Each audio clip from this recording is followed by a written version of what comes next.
Body image is one of the most complex parts of the teen experience. And today, supplements, workout routines, and influencer driven wellness advice are everywhere, making it harder than ever for young people to know what's safe, what's hype, and what truly supports their health. Welcome to the Healthier You podcast. I'm Dr. Ashlee Williams, and today I'm talking with Dr. Mutsa Nyakabau, a board certified pediatrician, about how online content shapes the expectations teens place on themselves and how we can help young people build a healthier relationships with their bodies, find balance in a high pressure environment, and make informed decisions about fitness and nutrition. Dr. Nyakabau, thanks so much for being here. Thank you for having me. I'm looking forward to having this discussion. It's a very important discussion. Let's just start with the basics. What are the most common body image concerns you see in your practice as a pediatrician? And have these changed over the past few years with the rise of social media? So, the body image concerns that I see very commonly change a little bit whether we're talking about our young ladies or the young gentlemen. So, for my young ladies, I see preoccupation with thinness, with flawless skin. And for my young boys, this preoccupation with having this hypermasculine physique. Now, this has evolved over time because in bygone days, when you think of your Cindy Crawford magazines and those pressures to look thin, and in the bygone days of Arnold Schwarzenegger, the muscle magazines, the curated images that teenagers seem to see have started to evolve this idealized image where the young ladies get and the young gentlemen get this almost biologically impossible ideal that they have to aspire to. So, for example, my young girls not only have to worry about being thin now, but they also have to worry about being thin and also having exaggerated glutes, which is unattainable by most, if not a large number of my young ladies. For the young gentlemen, it is having this hypermasculine physique and 6% body fat, having large muscles with large vascularity, a V taper, being 6'2", all of these different attributes have become more and more unattainable. And this is propagated by what a lot of my young people are seeing very frequently on social media and social media platforms. Thank you for that. Can you talk about how influencer culture has changed teens' ideas of what's healthy? So, influencer culture has propagated this concept called the filtered reality gap. This gap between online appearance and what the teenager sees in front of the mirror. So, why is this unique? It's a unique challenge because the pressures of physical appearance before were based on an idealized image. You would have your model in New York with an airbrushed picture who was someone far away who had a team of various people who made them look the way that they look. But now, teenagers in this day and age see their schoolmates, their classmates, their teammates who, with one single click and a few AI guided touch ups, looks absolutely stunning online. This makes the idea of this unattainable image seem closer to our teens and enhances the frustration if they're not able to meet that ideal. So, that proximity that they have to these influences is what makes it very impactful towards their mental health and their well being. Now, in the influencer culture is this parasocial relationship because the teenagers actually see the influencers as their friends. With the influencer culture, the teen looks at their TikTok, sees the influencer walking their dog, eating breakfast, going through their routine, so they feel very close.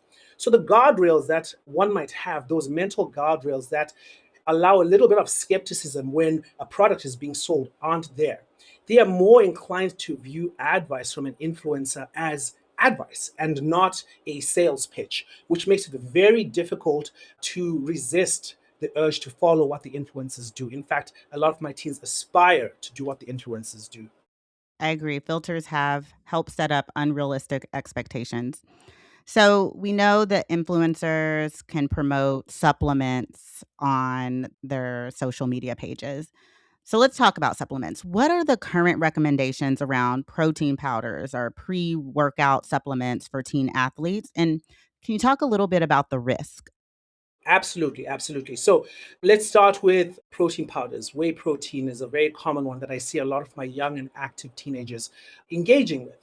Now, the idea is to get more protein to help facilitate muscle gain. The gains is what the teenagers say. I've got to get those gains. Everything is driven around the gains. And the research around protein powders actually says that they're not very necessary. A lot of teens need about 1.5 grams per kilogram of weight per day to meet the requirements of an active teenager. Now, teenagers are able to gain about 2 to 3 times that just by eating good, complex foods. And with eating regular foods, teenagers are able to get micronutrients in addition to just isolated protein that might have proprietary blends and high sugars, which actually lend more to being unhealthy as opposed to being healthy. So the research says protein powders not particularly necessary, even though a lot of my teenagers feel the need to use them quite regularly. Now, something, for example, like creatine or something like a pre workout. Creatine is very controversial in that a lot of the studies surrounding creatine are for people who are 18 years and above. It is not ideally recommended for anyone who is below 18 because we do not have any long term studies for safety, even though it can be efficacious for activities that require explosive power, like sprinting or powerlifting. And there are some short term studies that show some short term safety, but the concern from the American Academy of Pediatrics, the American Sports Medicine Society, is that we do not know over time what creatine in particular does on the developing body. So we try our best to err on the side of caution to make sure that there is nothing that affects our teens because they're growing and developing.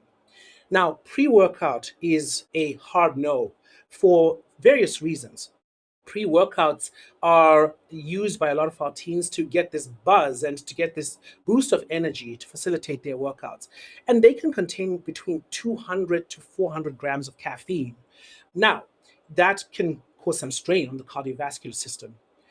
Think about this: a 14-year-old is going to do their workout somewhere between 4 o'clock and 7 o'clock in the evening, and they're going to take a large dose of 200 to 400 milligrams of caffeine. This impacts sleep. Sleep is important for the teenage brain for hormonal regulation and for the ability to engage effectively in workouts. So, what does the teenager do the next day when they are tired because they don't have good quality sleep, because they have had caffeine late in the day? Again, caffeine has a half life of about 5 to 6 hours. So, it's still in the system when they're trying to get that deep sleep that facilitates tissue repair and hormonal regulation and learning and consolidating memories. It hinders the next day. And because it hinders the next day, what do we need to do to get that boost again? Take more pre workout. So the risks far outweigh the benefits as far as pre workouts are concerned. And one caveat that I must mention is none of these substances are FDA approved. So what they say contain, they could not. That's debatable. Who knows? One of the things that is the buzzword with a lot of supplements is proprietary blend. Proprietary blend is just an excuse that some companies use to put other chemicals without quantifying the exact amounts in a proprietary blend that gives some effect, but these can be negative effects, especially for our teenagers. Wow. It's really good to know. So let's say the parent notices their teen has changed their workout and diet routine. What are some red flags that parents should look out for that some of these changes are unhealthy?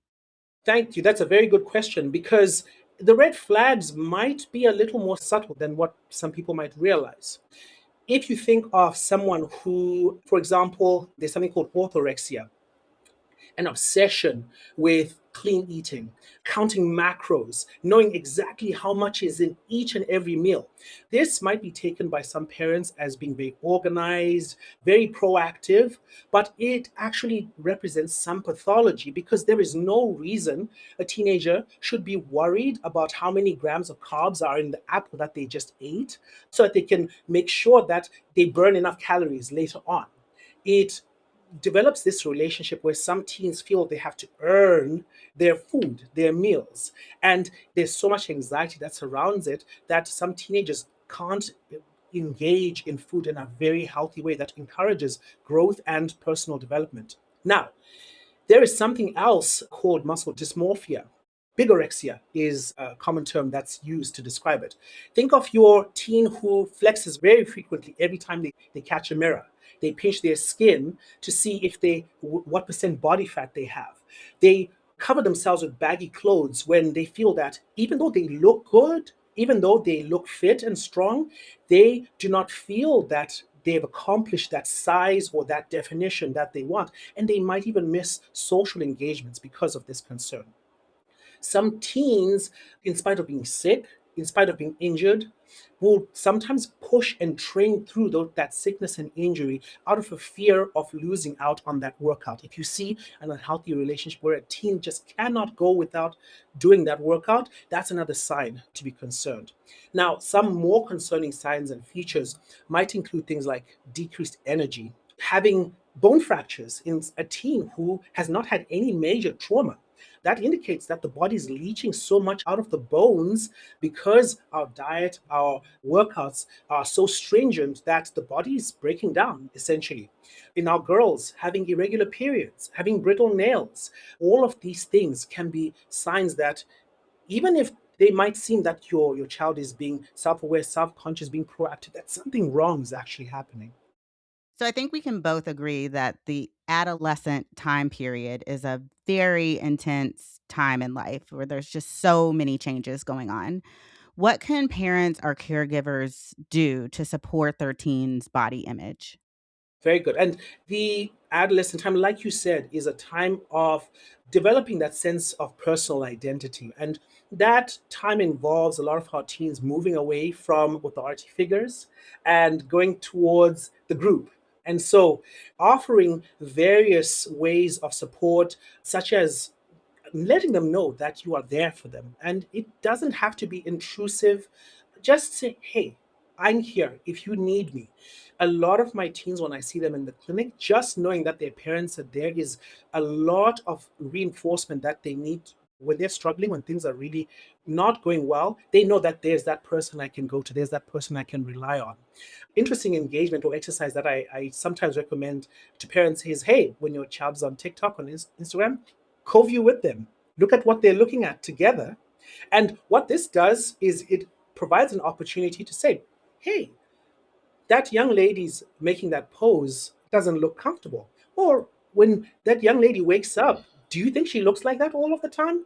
It gives these opportunities to model how to question social media so that they're not just passive recipients of the volumes of curated information that is just being foisted on them, and that they're actively engaging and they're seeing how to engage with this material effectively. Something that I try and tell parents a lot of times is reframe how you praise your teens as well. Something like, hey, you look good, might have the unintended effect of propagating that asphyxiation with how I look, my appearance, focusing on just everything on the outward side. Something that can just change that orientation might be something like, hey, I see that you've been working really hard. I see that you're getting stronger, praising the effort, praising the dedication, the commitment. That teaches them to validate effort and not place as much emphasis on how I look or what my appearance is. Be also very careful how you speak about your own body as a parent, because teenagers really value more what you do than what you say. And we've heard teenagers say, oh, but you're not doing that, or you're doing that. It's a common thing. They really do take what we do, how we model behaviors to heart. So you got to fake it till you make it, parents. If you speak poorly about yourself, that's how they learn to speak about their own bodies. So model positive talk about your own appearance so that they learn to love themselves. And that is something that you can be a good example for. One last thing is family meals. I cannot emphasize enough how family meals as annoying as they might seem to your teenager, family meals ground your teenager into what healthy eating looks like. It gives opportunities for conversation, for community. It grounds them and allows them opportunities to express concerns should they choose to. But that door is always open, and the family meal is something through research that shows that consistency, that safety that a lot of teenagers need in spite of them seeking independence. Wow, this was really great information, Dr. Nyakabau. We learned a lot about how digital culture impacts teen body image and what we can do to help.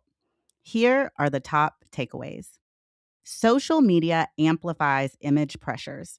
Teens see edited content from peers and influencers that set unrealistic standards. This constant comparison can increase self criticism and anxiety.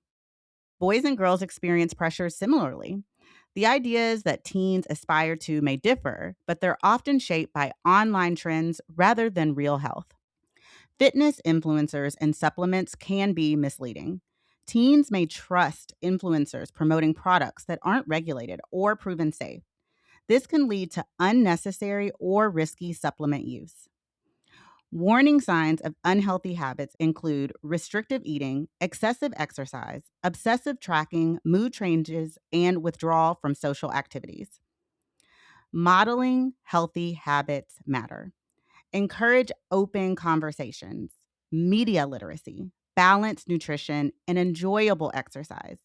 Seek professional help early if anxiety or disordered behaviors emerge. For more information from our experts, visit kp.org/doctor and listen to more episodes of Healthier You wherever you get your podcasts. If you enjoyed this episode, be sure to subscribe and share it with others. Have questions or health topics you'd like for us to address in a future episode? Let us know in the comments. Thank you. And from all of us at Kaiser Permanente, be well.